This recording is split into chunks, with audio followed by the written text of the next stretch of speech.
सालों पहले चांदंगा के पास एक जंगल था। वहाँ एक बड़ा सा बरगद का पेड़ था जिस पर एक कौवा और एक कोयल दोनों अपने अपने घोंसले में रहते थे।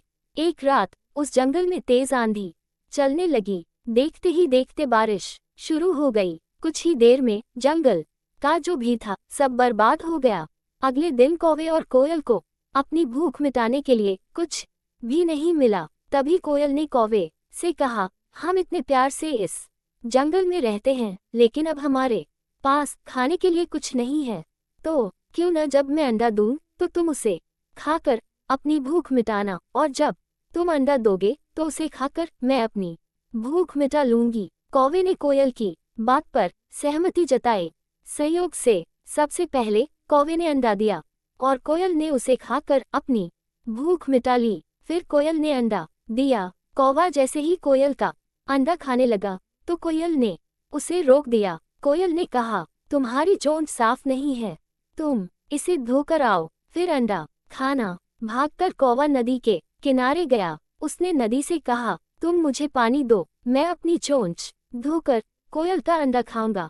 नदी बोली, ठीक है, पानी के लिए तुम एक बर्तन लेकर आओ। अब कौवा जल्दी से कुम्हार के पास पहुंचा।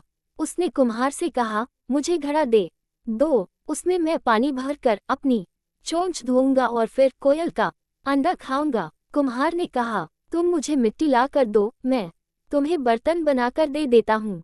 ये सुनते ही कौवा धरती माँ से मिट्टी मांगने लगा। वो बोला, माँ मुझे मिट्टी दे दो, उससे मैं बर्तन बनवाऊंगा और उस बर्तन में पानी भरकर अपनी चोंच साफ करूंगा, फिर अपनी भूख मिटाने के लिए कोयल का अंडा खाऊंगा। धरती माँ बोली, मैं मिट्टी दे दूंगी, लेकिन तुम्हें खुरपी लानी होगी, उसी से खोदकर मिट्टी निकलेगी। दौड़ते हुए कौवा लोहार के पास पहुंचा। उसने लोहार से कहा, मुझे खुरपी दे दो, उससे मैं मिट्टी निकालकर कुम्हार को दूंगा और बर्तन लूंगा, फिर बर्तन में पानी भरूंगा और उस पानी से अपनी चोंच धोकर कोयल का अंडा खाऊंगा। लोहार ने गर्म गर्म खुरपी कौवे को दे दी। जैसे ही कौवे ने उसे पकड़ा, उसकी चोंच जल गई और कौवा तड़पते हुए मर गया।